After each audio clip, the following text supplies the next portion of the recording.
Gente, eu estou com essa palavra no coração desde o final do ano. Eu não tinha preparado ainda uma mensagem, mas essa palavra já estava forte no meu coração. Eu já até citei aqui rapidamente o que eu vou citar agora, mas eu hoje quero aprofundar uma reflexão com você sobre essa situação que aconteceu. Eu fui numa formatura, na formatura do meu filho, de ensino médio,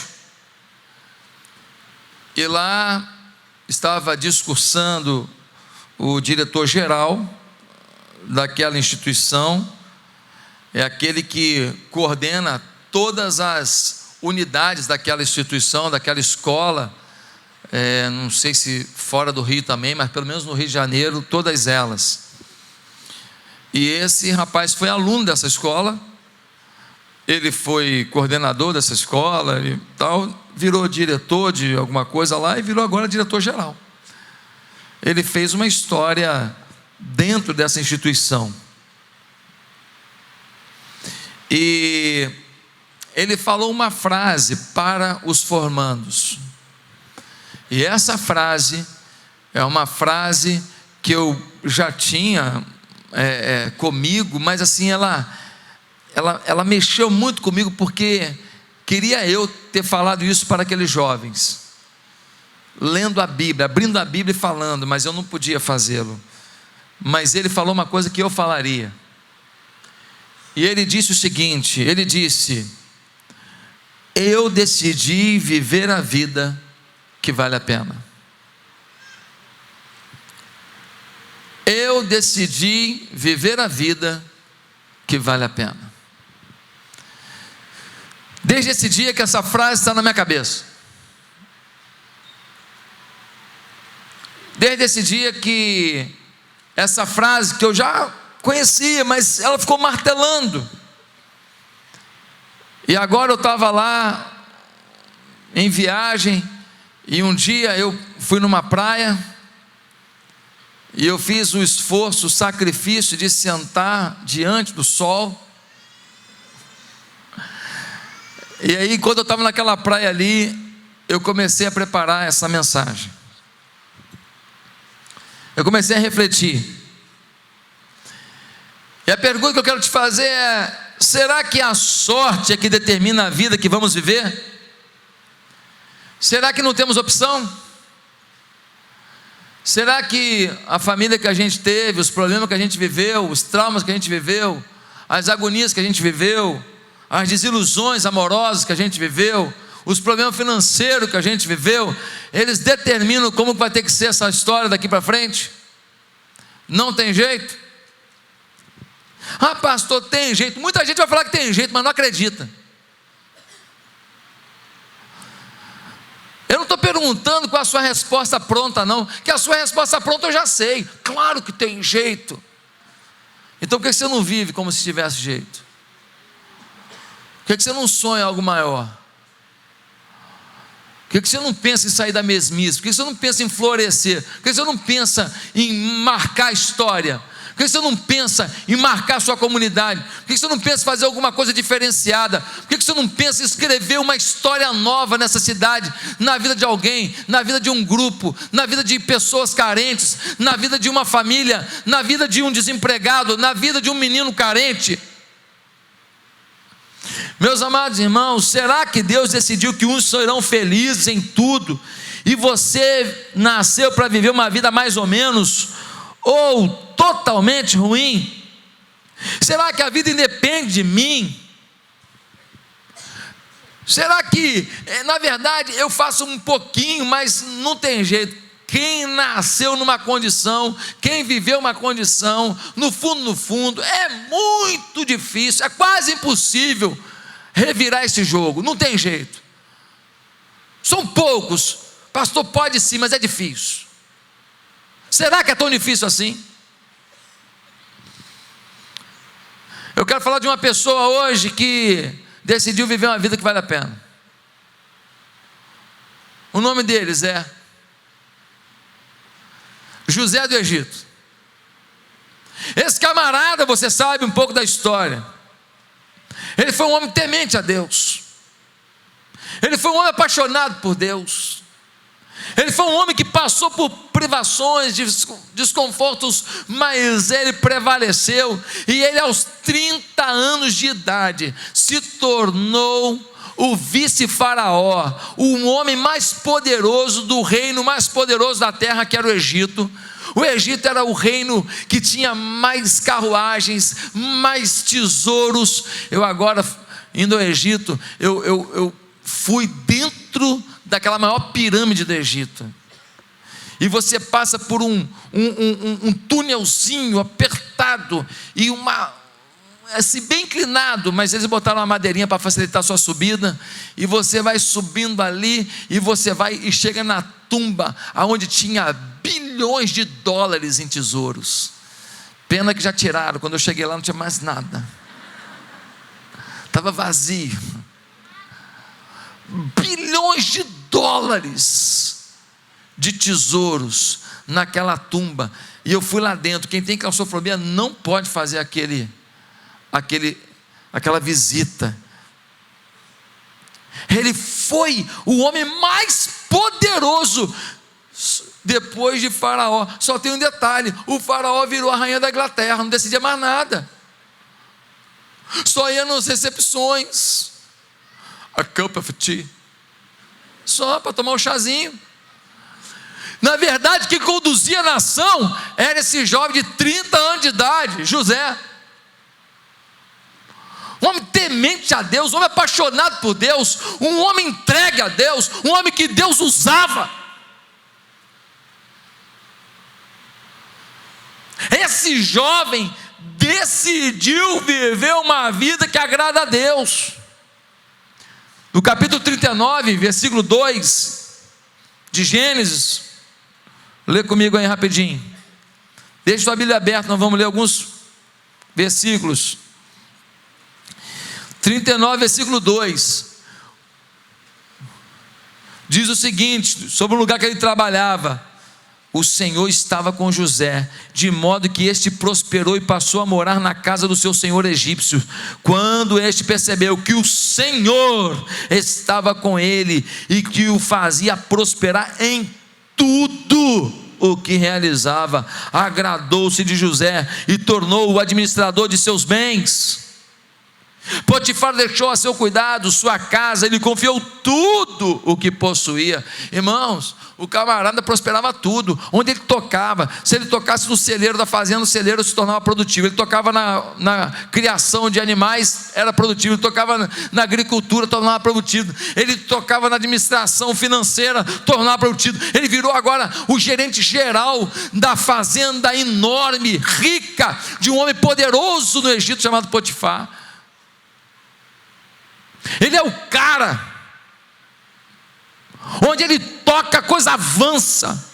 No capítulo 41, versículo 37, nós lemos assim: o plano pareceu bom a Faraó e a todos os seus conselheiros, por isso Faraó lhe perguntou: será que vamos achar alguém como esse homem em quem está o Espírito Divino? O Faraó, primeiro encontro com ele revela o sonho de Faraó. Você lembra do sonho, né? O Faraó estava sonhando toda hora que 7 vacas gordas apareciam, depois 7 vacas magras que engoliam as gordas, e 7 espigas de milho gordas, depois apareciam 7 espigas de milho magras que engoliam as gordas. E o Faraó sonhava com isso, não sabia o que é, e alguém disse: tem um hebreu aí que está lá na prisão, que ele revela sonho. Trouxeram José, ele fez a barba, botou uma roupa bonitinha, botou assim mais cheirosinho, passou na Rene, botou uma calça, e aí ele chegou lá mais arrumadinho, e o Faraó falou assim: eu estou sonhando direto aqui, falei com todos os magos do Egito, ninguém revelou o meu sonho, falaram que você revela sonho. Ele falou assim: eu não, mas o meu Deus pode revelar. Ele sabia quem era, ele sabia que tudo era fonte de Deus, era Deus que fazia. E ele faz uma oração: Deus, o Senhor pode me revelar? Humildade, o talento, o dom vem do meu Deus. E aí ele vai e revela o sonho: olha, essas 7 vacas, 7 espigas gordas é a mesma coisa. São 7 anos de fartura no mundo inteiro. O que plantar vai colher, vai dar fruto, vai chover. Olha, não precisa nem adubar, porque a terra vai ficar fértil, vai ser beleza pura. As 7 vacas magras, as 7 espigas magras, é a mesma coisa. São 7 anos de seca, 7 anos sem chuva, 7 anos que a terra vai ser improdutiva. Então é o seguinte, eu quero dar um conselho para o senhor. O faraó não pediu conselho não, só pediu a revelação do sonho. Uma pessoa inteligente, ela vê oportunidades. Uma pessoa inteligente, ela é proativa. Uma pessoa inteligente, ela não apenas fala o que mandaram ela falar, faz o que mandaram ela fazer, ela pensa como fazer melhor, ela cria em cima, ela avança, ela surpreende. Essa igreja é a tua igreja, é uma igreja que avança, que surpreende, que inova, que cria. Você é filho dessa igreja, essa unção está na tua vida. Crie, invente no seu casamento, na sua família, nos seus negócios, nos seus projetos, nos seus estudos. Avance, sonhe. Aí, olha o que acontece. Ele vai e diz assim: se eu fosse o senhor, fazia o seguinte: durante os 7 anos, o senhor vai fazer uns celeiros grandes aí, e 1/5 de tudo que for produzido, o senhor vai armazenar ali. Então, durante os 7 anos de fartura, então o senhor vai ter muita coisa armazenada, porque vai produzir muito. Aí, quando vier a escassez, o senhor vai ter mantimento, e o senhor vai ser o celeiro do mundo. Dito e feito, 7 anos juntando, criando celeiro e juntando e armazenando. Quando acabou os 7 anos, veio a seca, veio a crise. Só o Egito tinha trigo, só o Egito tinha cereais, só o Egito tinha prosperidade. O mundo inteiro tinha que vir no Egito. Você sabe o que aconteceu? O José comprou o Egito inteiro para Faraó. Não tinha mais um estrangeiro com propriedade lá. Não tinha mais uma multinacional com propriedade lá. Não tinha mais uma ONG que vem aqui para roubar nossa fauna e nossa flora com propriedade lá. Não tinha mais não. Ele comprou o Egito inteiro para Faraó. Ele enriqueceu Faraó assim, a 1000 por 1. É a maior gestão administrativa financeira da história. É o cara que fez o Faraó se tornar o homem mais rico do mundo. Pensa num cara bem sucedido. Ah, pastor, que legal, hein? Então, será que a vida dele foi fácil? Será que ele virou isso porque a vida dele foi um mar de flores? Ele estudou em Londres, ou então ele estudou em Harvard, ou então ele estudou em Paris, ou em Coimbra? Será que ele fez curso de línguas? Será que ele fez escola superior de guerra? Será que os pais dele eram milionários? Será que tudo veio de mão beijada? Você sabe a história. Eu não vou ler o capítulo todo não, começa a ler do 37 para frente aí. Essa história é linda, é lindérrima. Ele era o filho de Raquel. Jacó tinha 2 mulheres, porque ele foi enganado, ficou com Lia e com Raquel. Ele amava Raquel, mas o Labão, o sogro dele, enganou ele e botou a Lia na fita. E a Lia tinha um monte de filho. Aí, depois de muito tempo que a Raquel, que ele amava, deu um filho para ele, o nome dele, José. Aquele moleque virou a coisa mais importante da vida dele. Ele era apaixonado pelo garoto, então ele preservava o garoto, ele dava mais carinho para o garoto. Todo mundo pegava firme, os meninos trabalhando, e o José não, ficava ali. Ele tinha uma roupa de manga longa. Quem tem manga longa não está pegando pesado.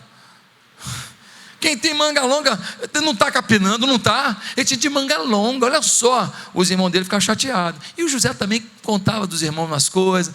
O negócio era ruim, ele era um adolescente. Ele tinha 16 anos, 17 anos. Então o que aconteceu? Os irmãos um dia decidiram matá-lo. Vem um e fala assim: não vão matar, não vão vender, ué. E Judá dá um conselho: estão passando alguns mercadores, eles vendem o irmão. Agora imagina um garoto de 17 anos vendo os seus irmãos, falando assim: vai lá, o queridinho do papai. E ele amarrado aqui num bicho, amarrado num cavalo, e sendo puxado aqui. Ele fala: não faz isso não, faz isso não, por favor, não faz isso comigo não. Vai lá, o queridinho, morra. Imagina a cena dele sendo puxado por um animal para caminhar dias e dias até o Egito para ser escravo. Ele chega lá no Egito, ele é vendido no mercado. Aí o cara vai lá e olha: os dentes estão bons, hein? Dente bom aí, ó.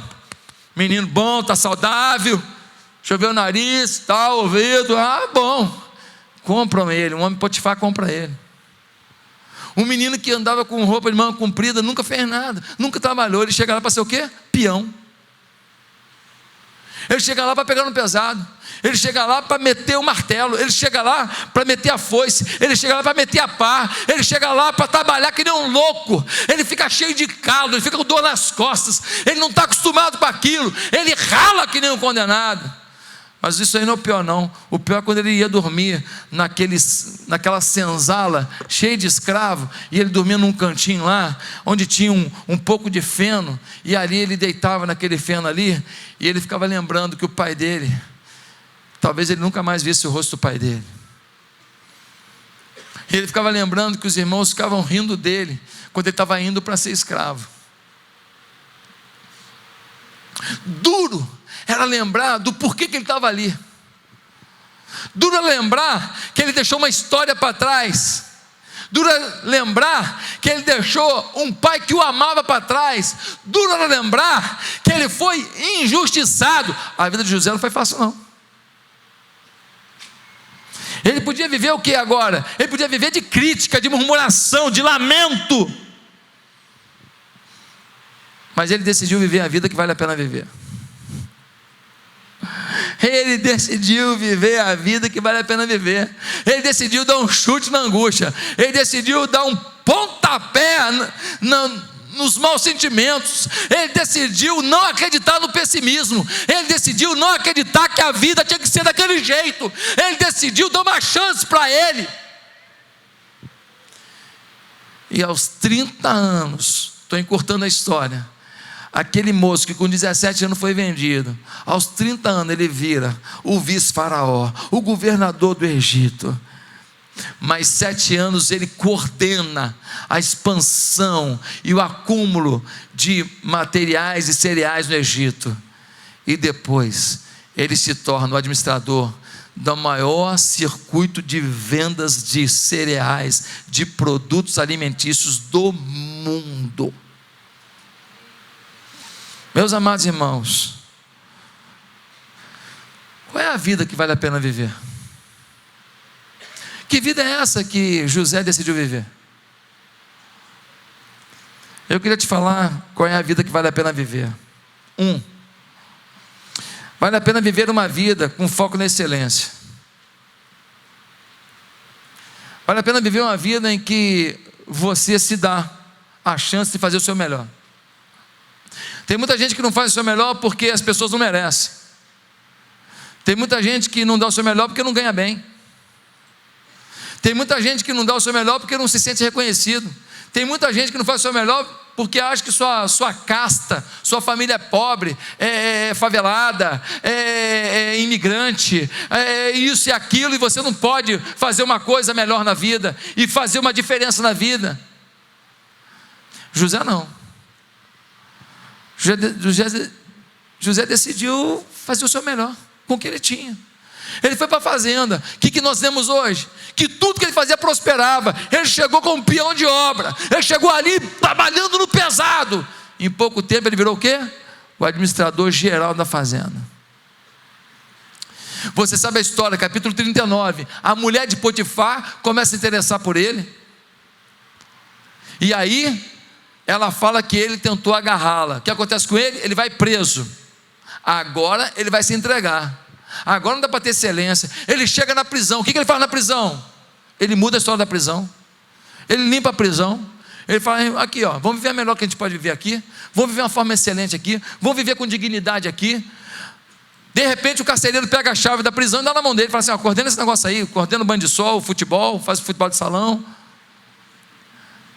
Bota o pessoal para limpar, faz a escala da limpeza. Ele começa a administrar a cadeia. Já que ele está vivendo ali, eu vou viver com excelência, o melhor possível. Não vou deixar rato e barata e lacraia me pegar não. Não vou viver com cheiro de cocô, de xixi aqui, que os caras fazem xixi em qualquer lugar não. Vou limpar esse negócio, vou viver com dignidade, é o que eu tenho. Tem gente que vive numa casa rica, mas porca. Tem gente que não tem dinheiro nenhum e a casa é digna, é arrumadinha, é limpinha. Aquele cristal de mocotó em Baza, é lavado, é ou não é? É lavado para tomar o cafezinho. Meus amados irmãos, e quando ele vai para o governo? Na fazenda, na prisão, para o governo. Quando ele vai para o governo, ele se torna o maior administrador do mundo, da história. Nunca ninguém fez o que ele fez. Seria hoje o primeiro-ministro da Inglaterra comprar a Inglaterra toda para a rainha. Ser dono de toda a Grã-Bretanha. Tem noção do que é isso? Tem noção do que gestão é essa? Seria hoje a gente ter aqui um ministro da Fazenda comprar todo o território nacional das empresas estrangeiras, de tudo, e tudo ser patrimônio do governo. O Estado tem dinheiro de sobra. Meus irmãos, se Deus mandasse um administrador desse para o nosso país. Em 14 anos o Egito inteiro era de Faraó, havia fartura, não faltava comida para ninguém, não tinha um egípcio passando fome, não tinha um menino pedindo nada na rua, não tinha um aposentado desesperado numa fila, não tinha uma pessoa sem sustento, sem apoio do governo. Ele muda a história do Egito. Esse é o cara. Por quê? Porque ele tem foco na excelência. Meus amados irmãos, Eclesiastes 9:10 vai dizer: tudo quanto te vier à mão, faz-o conforme as suas forças. Tudo quanto vier à tua mão para fazer, faz-o conforme as suas forças. Diz que é conforme, ou seja, no limite das tuas forças. É com o teu melhor. Viva pela excelência. Meus amados irmãos, é duro perder um casamento porque a gente fez besteira. É duro perder o amor dos pais, perder a comunhão com os pais, porque a gente foi orgulhoso. É duro perder uma amizade porque a gente foi negligente. É duro perder uma empresa porque a gente foi nariz em pé, porque a gente meteu os pés pelas mãos. É duro não passar numa prova que estava fácil e você tinha condição porque você não estudou um pouquinho a mais. É duro perder um emprego porque você foi negligente e pensou que ninguém estava vendo que você estava sendo negligente. É duro você não ser excelente e depois, quando a vaca vai para o brejo, você fala assim: eu podia estar vivendo outra coisa, eu dei mole, eu vacilei, eu não me esforcei, eu não fui além do que eu poderia ser. Excelência não é fazer melhor que todos, mas é fazer seu melhor. Contribua para melhorar o ambiente onde convive. Mude a vida de alguém. Invente algo. Invente um aplicativo. Arrume um jeito de levar pessoas a viverem melhor. Mostre um Deus excelente a quem convive com você, e sua vida será excelente. Faça o seu meio ser excelente. Você é o centro da excelência onde você está, porque Deus está com você. Seja excelente. Líder de célula fajuto, não cuida de ninguém, não ama ninguém, depois bota a culpa na visão. A visão não é tão boa não, o meu ministério é ministério de recepção, meu ministério é ministério de louvor. Não, você foi negligente. Cuida do povo que Deus te deu, cuida da célula, preenche o relatório. Novo convertido que foi enviado para lá, você liga para ele, você vai atrás dele, você se apaixone pelo pessoal. Se alguém da sua célula faltou hoje aqui, você vai ligar por um. Você não foi no culto hoje, você vai à noite? Como é que você está? Está tudo bem? Pega o telefone de cada pessoa da célula e o dia do aniversário. No dia do aniversário, liga e dá feliz aniversário em nome do pastor Josué, em nome dos pastores de rede, em nome dos supervisores, em nome dos líderes de célula, em nome da minha mãe, do meu pai, da minha avó, do meu cachorro, do meu papagaio. Abençoa a pessoa. Chega na célula, pega aquele bolo Pullman, bota uma vela, bate parabéns, parabéns, parabéns. Meu irmão, faz alguma coisa. Brinca com a pessoa, dá uma caixa de iPhone 7 para ela. Não tem o iPhone dentro, mas a caixa está lá. Já é um começo. Presenteie essa vida. Meus amados irmãos, contribua para a excelência. Eu gosto de Thomas Edison. O Thomas Edison falou umas coisas que eu não concordo muito não, mas ele, para inventar essa luz que a gente hoje tem aqui, né, para ele descobrir esse sistema todo, ele fez muito experimento. E quando ele já estava lá com uns 10 mil experimentos que não tinha dado certo, alguém falou assim: você não vai desistir não? Sabe o que ele disse? Ele falou: acabei de descobrir mais um jeito de não fazer. Acabei de descobrir mais um jeito de não fazer. Ou seja, uma hora eu descubro o jeito de fazer. Descobriu. Meus queridos irmãos, vale a pena viver uma vida com foco na excelência. Segundo, vale a pena viver uma vida de fuga da ilusão prazerosa do pecado. Fala comigo assim: ilusão. Ilusão. O pecado, ele vem bonito, gostoso, cheio de Häagen-Dazs em cima, aquele sorvetão, com ketchup. Ele vem assim com molho, ele vem adocicado, ele vem com japonês, ele vem com picanha, ele vem com catupiry. Meu irmão, o pecado quando vem, ele vem bonito, senão ninguém pecava. Mas vale a pena viver uma vida de fuga da ilusão prazerosa do pecado. A mulher de Potifar ficou em cima do José. José, se deita comigo.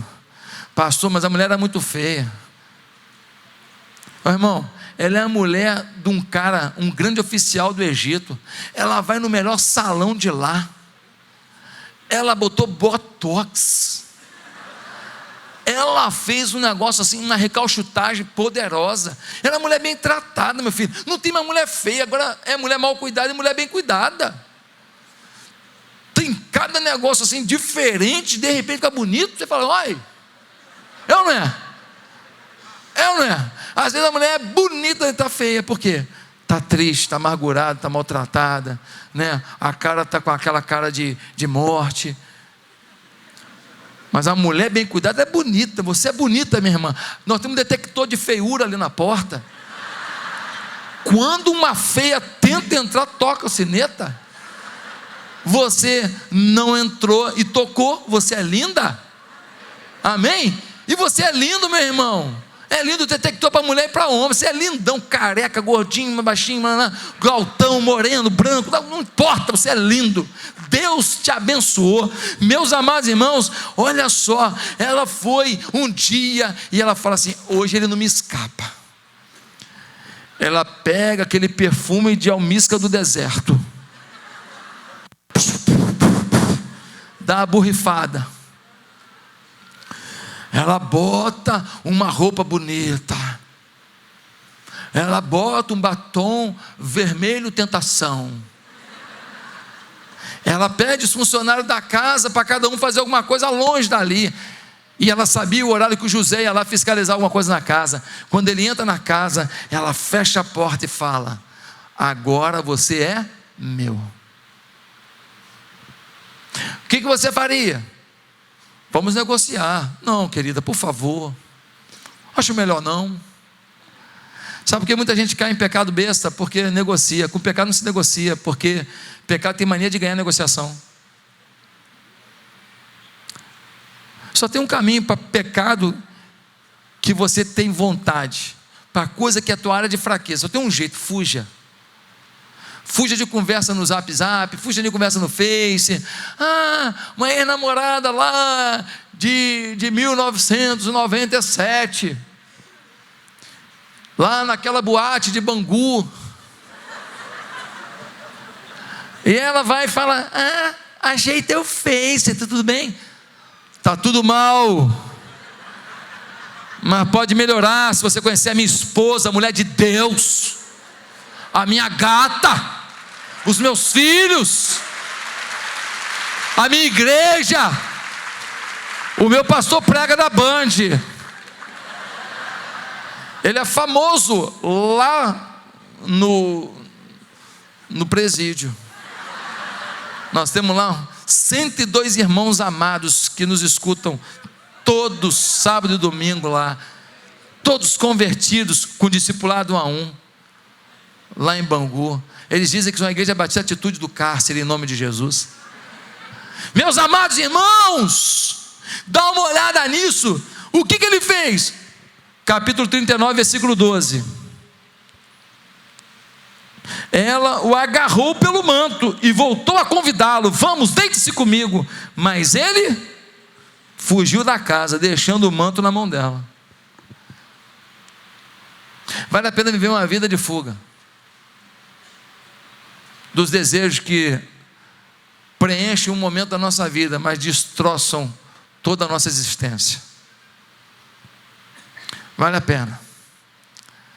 Vale a pena abrir mão de momentos de prazer para ter integridade, para ter paz, para não precisar ficar escondendo o que você conversa no WhatsApp, para não precisar ficar escondendo o que você consulta na internet. Vale a pena ter paz. Meus amados, tenho visto que muitos têm sido convencidos por argumentos precários. Por quê? Porque decidiram valorizar o que seus desejos impõem. Há pessoas que não querem ser conduzidos pelo que a Bíblia diz, pelo que a sociedade diz, pelo que os pais dizem. Eles querem ser conduzidos pelos seus desejos, e os seus desejos cegam sua razão, os seus desejos cegam sua espiritualidade, os seus desejos cegam os bons conselhos, os seus desejos são terríveis, os seus desejos são enganosos. A pessoa, quando está tomada por um desejo, ela arruma um monte de argumento para tentar justificar aquele desejo. Pecado é pecado, querido. Ah, pastor, mas essa igreja aqui condena os pecadores. Não, essa igreja aqui salva os pecadores pelo nome de Jesus. Essa igreja aqui, ela tem preconceito com os pecadores. Não, querido, mas ela não vai compactuar com o pecado. Ela não pode falar assim: está certo, não pode dizer isso. Está certo, não está. Está errado fazer sexo fora do casamento. Está errado. A consequência é terrível. Depois você casa por causa de um motivo banal, que não segura casamento, que é o sexo. É importante, muito importante, mas não segura um casamento, não traz paz para o casamento, não traz confidência para o casamento, não traz cumplicidade para o casamento, não traz paixão missionária para o casamento, não traz temor a Deus para o casamento. Querido, a igreja é quadrada danado, você que não entende nada. Você quer viver um momento, então você justifica. Você não quer viver um futuro com Deus, você não quer viver a presença de Deus, você não quer a bênção de Deus, você quer viver o que é? Não, meu desejo, então vou viver. Ah, pastor, eu sou crente, mas não sou religioso. Na minha casa eu tenho um barzinho, eu tomo meu uísque. Vai.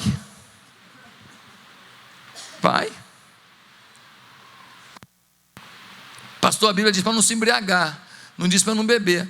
Tudo bem, concordo com você. Será que o seu filho vai entender assim também?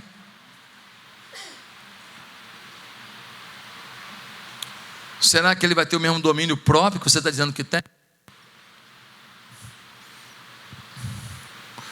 Se um filho meu decidir viver na bebida, não é pelo meu exemplo, é pelo domínio próprio deles, é pela decisão deles. Eu não posso ser responsabilizado pelo que eu não semeei. Mas se você semear, cuidado para você não se culpar e chorar sobre o que você semeou. Ah, pastor, duras palavras, não vou ficar mais nessa igreja não, vou procurar uma igreja menos religiosa. Agora eu sou religioso. Eu falo quanto a bebida, eu sou religioso. Eu falo quanto o sexo, falo do casamento, eu sou religioso. Eu falo quanto o adultério, eu sou religioso. Eu falo quanto o divórcio, eu sou religioso. Eu não sou contra o divorciado, eu sou contra o divórcio. Eu amo o divorciado, eu apoio o divorciado, eu cuido do divorciado, eu choro pelo divorciado. Agora, eu tenho que lutar para ele não ser divorciado, eu tenho que lutar para ele vencer, meu Deus. Eu sou pastor, eu luto pelo casamento, eu não sou juiz, não sou advogado, eu sou pastor. Pastor tem que crer até o fim no poder de Deus sobre a vida de um homem entregue a Deus. Meus amados irmãos,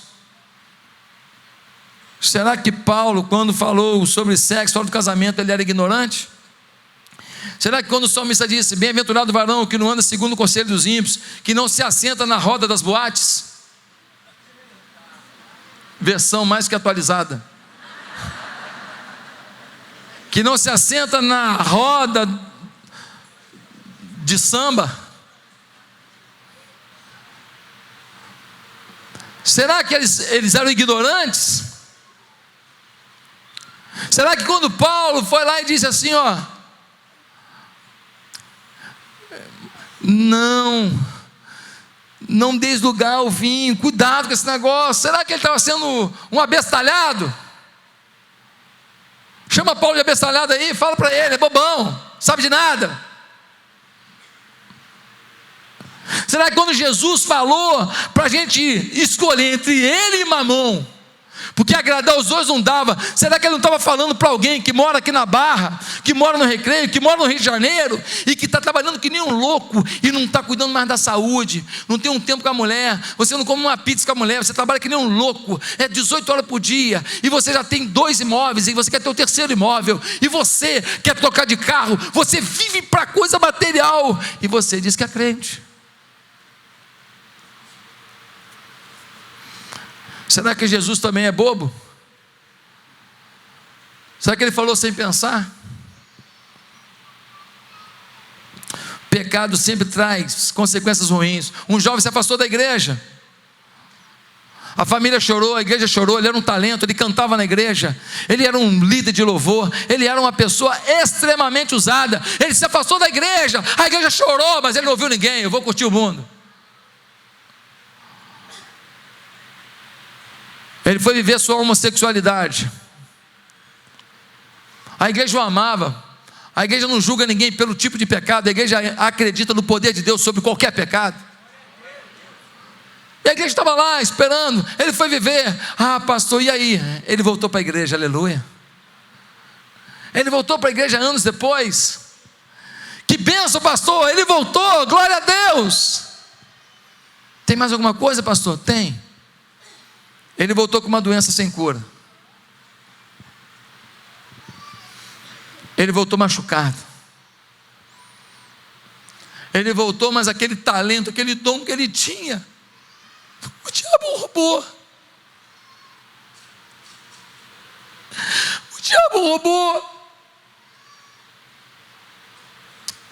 Ele agora não conseguia mais servir a Deus, se sentir em Deus, viver para Deus, um talento. Vale a pena? Vale a pena viver uma vida de fuga da ilusão prazerosa do pecado. Em terceiro lugar, vale a pena viver uma vida perdoadora. Vale a pena viver uma vida perdoadora. Vale a pena não carregar ninguém nas costas por causa do seu ódio, da sua vingança. Pastor, mas eu tenho direito a querer vingança porque ele me agrediu. Perdão é abrir mão do seu direito.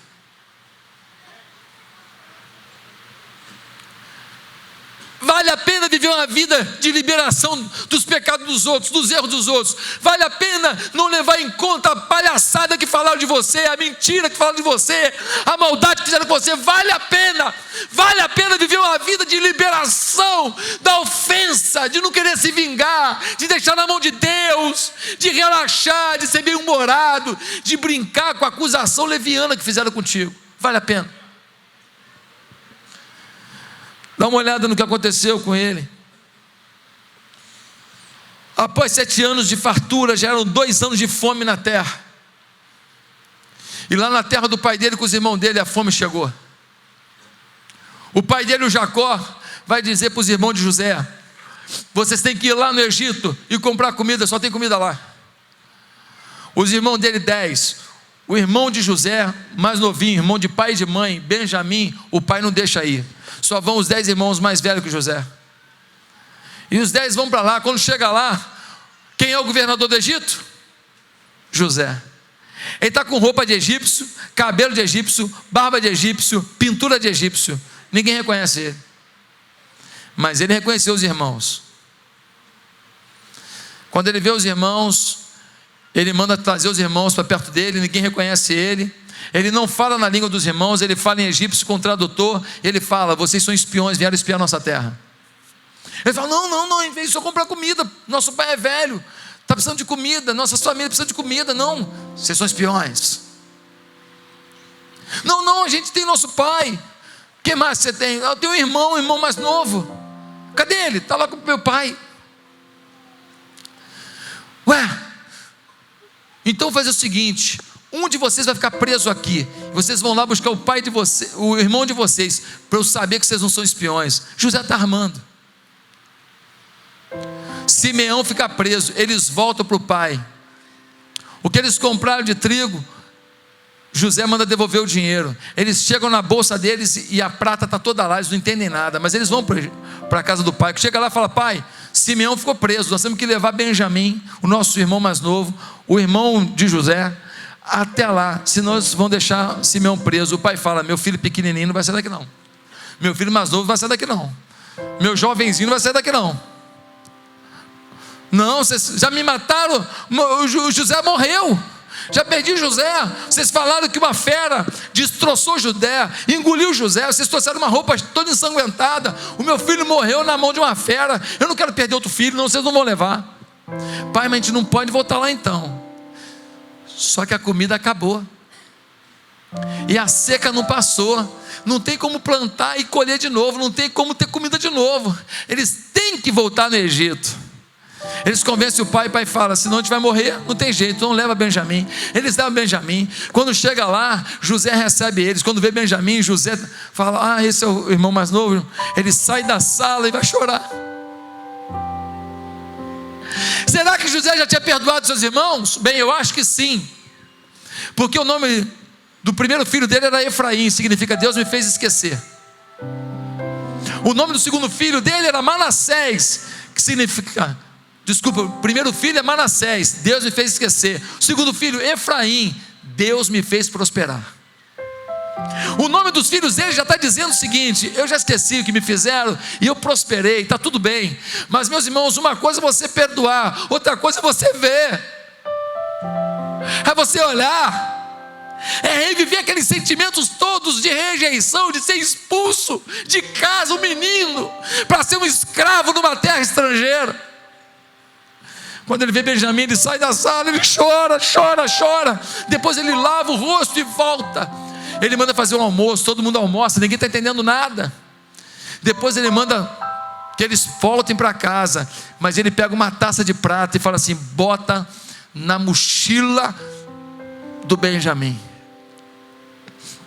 Alguém bota na mochila do Benjamim.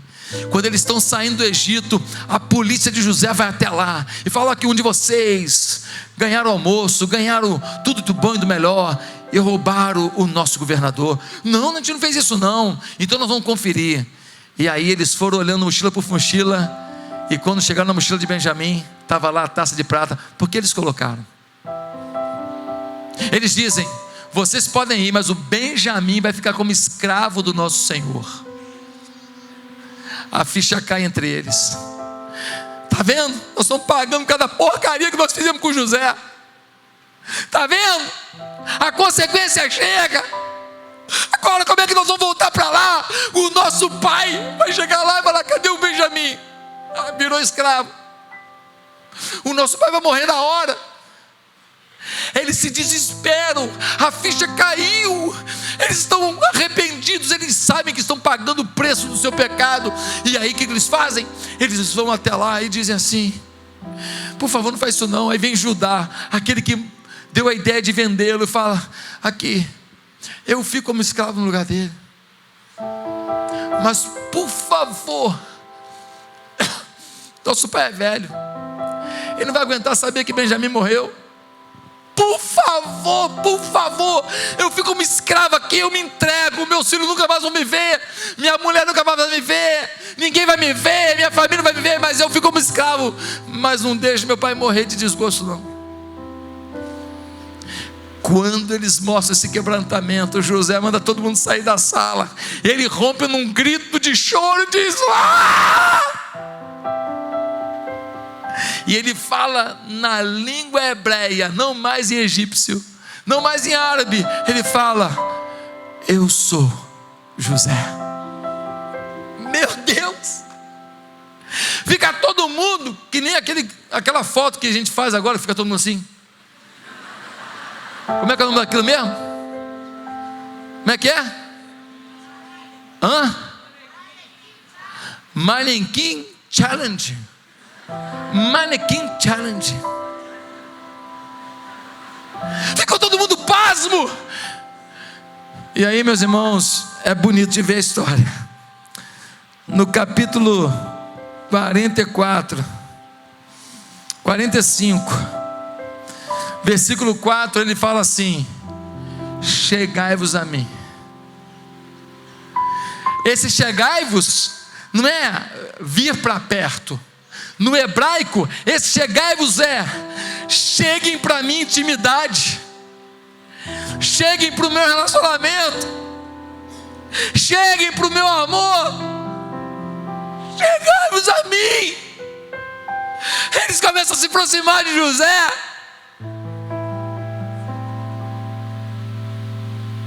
José chora o choro do perdão. E ele faz uma proposta: não fiquem mais longe de mim. Vão até a casa do meu pai. Pega o meu pai. Vem para cá com o meu pai, com os filhos de vocês, com os netos de vocês, com a família de vocês. Eu vou botar vocês na melhor terra do Egito, a terra de Gósen. E vocês vão prosperar, e não vai faltar nada para vocês. Eu vou cuidar de vocês. Eu vou cuidar de vocês com todo o meu amor. Ele manifesta graça para os culpados. Vale a pena viver uma vida perdoadora. Vale a pena não ter um problema no coração toda vez que você escuta o nome de alguém que te magoou. Vale a pena. Ah, pastor, mas ela me magoou. Falou, deixa com Deus. Não vale a pena perder tua paz, tua alegria por causa de alguém. Não vale a pena. Não vale a pena. Você é muito maior para Deus do que o problema que você viveu. Você é muito mais importante para Deus do que a dor que te causaram. Não vale a pena. Mas em quarto lugar, não vale a pena viver uma vida de vale a pena viver uma vida de valorização da família. José restaurou sua família. José aproximou, deu honra, dignidade à sua família. Ele não aproximou apenas de pessoas, não aproximou apenas de negociantes, de sócios. Não, tem gente que é maravilhoso para todo mundo. Ele é o bonzinho, ele é o legal.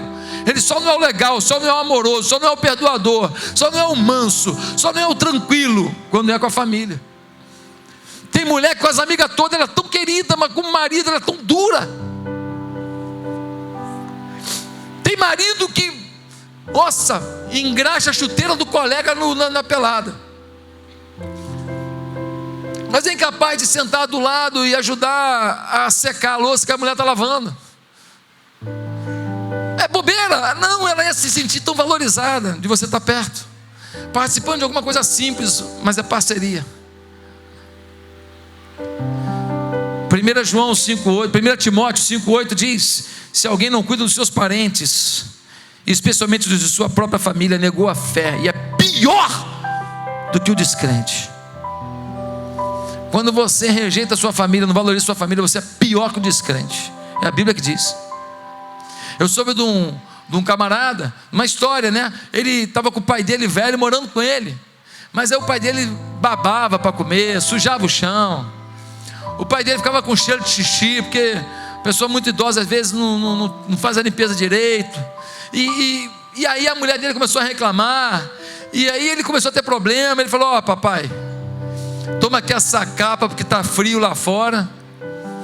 E o senhor pega a capa, o senhor vai, procura um amigo seu, procura um lugar, toma um dinheiro aí, o senhor procura aí um asilo. Aqui em casa não dá mais para ficar não. Toma a capa para o senhor ir, porque está frio lá fora.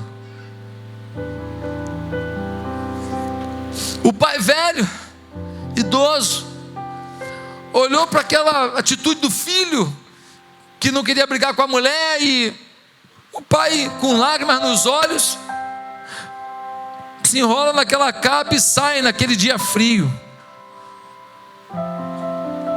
O garotinho de 10 anos vê o avô saindo e corre atrás do avô. Lá pelas tantas, o netinho volta com metade da capa na mão. O pai fala: o que é isso? Eu fui atrás do vovô e eu pedi para ele me dar metade da capa. Rapaz, está frio aí fora, o seu avô precisando da capa e você me pega a metade, por que você fez isso? E o menino disse: eu vou guardar para te entregar no dia que eu te mandar embora. Muitas vezes você semeia na vida dos seus filhos uma atitude tão ruim que vai destroçar a família deles. Eles vão chorar o resto da vida porque você semeou isso. Às vezes, jovem, você semeia uma coisa com seus pais, você vai colher o resto da vida isso. Pelo amor de Deus, valorize a sua família, plante coisas boas pela família, não desista da família, e não desista da família de fé. Essa igreja aqui tem problema demais. Uma irmã falou para mim uma vez: pastor, eu não sei se meu tempo está chegando ao fim aqui na igreja. Minha irmã muito querida, amo muito. Eu disse para ela: eu espero que quando você tiver um problema com seu marido, ele não fale a mesma coisa para você. Eu espero que quando ele tiver um problema com você, que ele não diga: eu não sei se está chegando ao fim o meu casamento, porque isso magoa, isso não ajuda em nada. Quando tem problema na nossa família de fé, a gente conserta, a gente se apoia, a gente chora, a gente ora, a gente jejua, porque nunca duvide do amor dessa igreja, do sonho dessa igreja, da simplicidade de coração dessa igreja. Duvidar disso, não admito. Agora, defeito tem de sobra. Entre eu e você já tem 2 defeitos grandes: eu e você. E conforme o seu peso, o seu defeito é maior.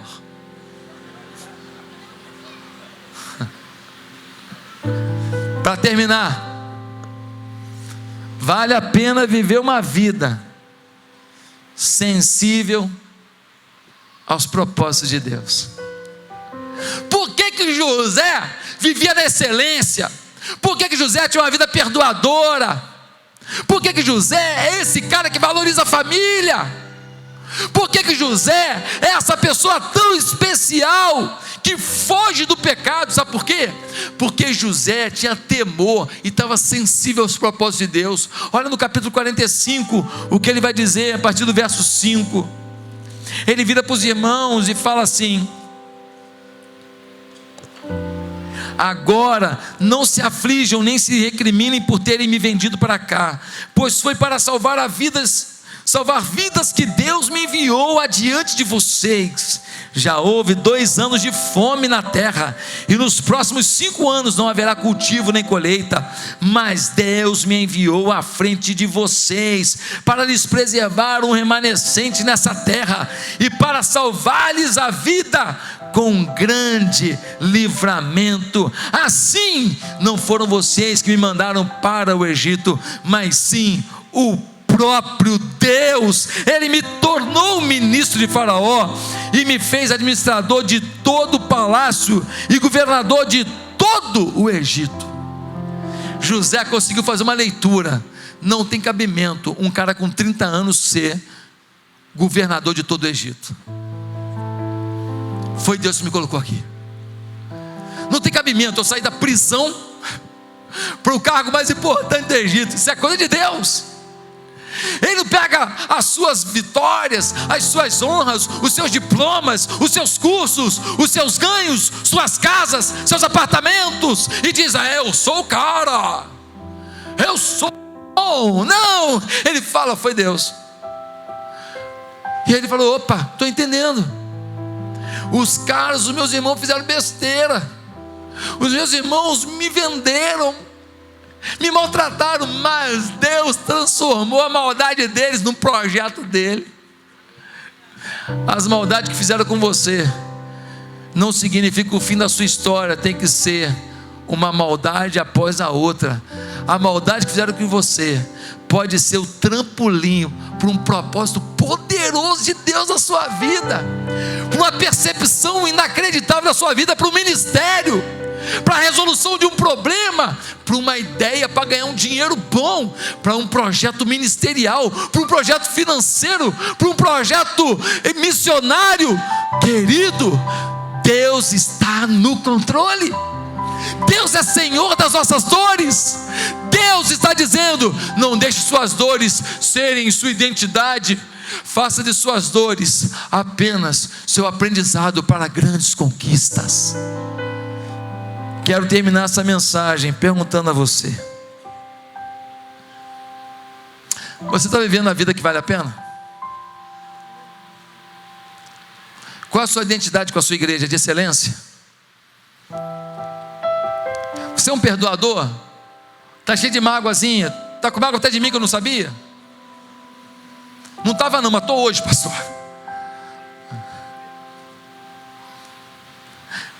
Você está vivendo a vida que vale a pena? Você está realmente valorizando família? Você está vivendo a vida que vale a pena? Você está sensível aos propósitos de Deus? Quero pedir que todos curvem a cabeça agora. Eu quero perguntar: quantos aqui nesta manhã estão dizendo: eu quero que o Senhor Jesus entre no meu coração agora, mude a minha vida, me faça ser tudo aquilo que Deus planejou. Eu quero ser tudo aquilo que Deus quer que eu seja. Eu quero me entregar, eu quero estar sensível a Deus. Eu quero mudar minha forma de viver. Eu quero o poder de Deus na minha vida. Eu quero a glória de Deus na minha vida. Eu vou perdoar, eu vou inventar um negócio novo, eu vou fazer um aplicativo, eu vou inventar um ministério, eu vou ser o melhor líder de célula, eu vou dar o meu melhor para a vida, independente do aplauso, independente do recurso, independente do salário. Eu vou viver na excelência de Deus, porque eu sei que Deus tem propósito e minhas dores não vão determinar minha vida. Você quer hoje entregar a vida a Jesus? Quer que Ele seja Senhor da sua vida? Você nunca fez isso? Uma entrega completa? Então onde você está? Curva a sua cabeça e faça uma oração. Ninguém precisa ouvir. Diga assim onde você está: Santo Deus, nesta manhã eu entrego minha vida a Jesus. Eu peço perdão dos meus pecados. E eu quero declarar que eu vou viver uma vida de excelência, uma vida perdoadora. Eu vou viver uma vida do jeito que Deus quer que eu viva, sensível à voz de Deus. Meu Pai, eu quero fugir do pecado, eu quero viver a beleza da fé. Entra na minha vida, Jesus.